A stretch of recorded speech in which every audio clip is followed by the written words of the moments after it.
அப்பா தன்னடக்கம் கொஞ்சம் உள்ள வாங்கப்பா. ஓம் நம சிவாய. ஏலே தன்னடக்கம் பயங்கரமான ஆளியா நீனு. நம்ம ஊருக்காரன்ட்ட ஒரு ப்ராஜெக்ட் வித்து போட்டிருக்க, வடக்கு நண்பர்கிட்ட ஒரு ப்ராஜெக்ட் வித்து போட்டிருக்க, இங்க பக்கத்து ஊருக்கார ஆந்திராக்காரன்ட்ட ஒரு ப்ராஜெக்ட் வித்து போட்டிருக்க. ஹிண்டி கிளங்கெடுக்கிறியா நீனு? ஆனா தன்னடக்கம் நம்ம ஊருக்காரன்ட்ட வித்த ப்ராஜெக்ட் இருக்கு பாரு. அவங்க எழுதியிருக்காங்க 10 வருஷத்துக்கு முன்னாடி ஆட்டின மாவை இப்போ எடுத்துட்டு வந்து எமோஷனு பழமை மாறாது அது இதுன்னு ட்ரெடிஷனு நம்ம ஊருக்காரன் தலையில அரைச்சிருக்க.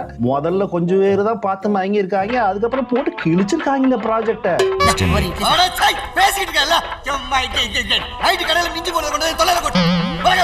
ஆனாலும் வித்து போட்டியா இந்த இட்லி கடைய?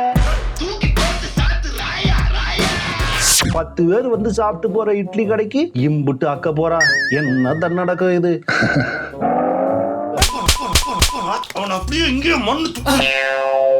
ஒன்னு தூக்கி சாப்பிட ஒருத்தன் வந்துட்டான் ஆல்ரெடி கம்பெனிக்குள்ள. கொஞ்சம் பார்த்து சூதானமா இருந்துக்க.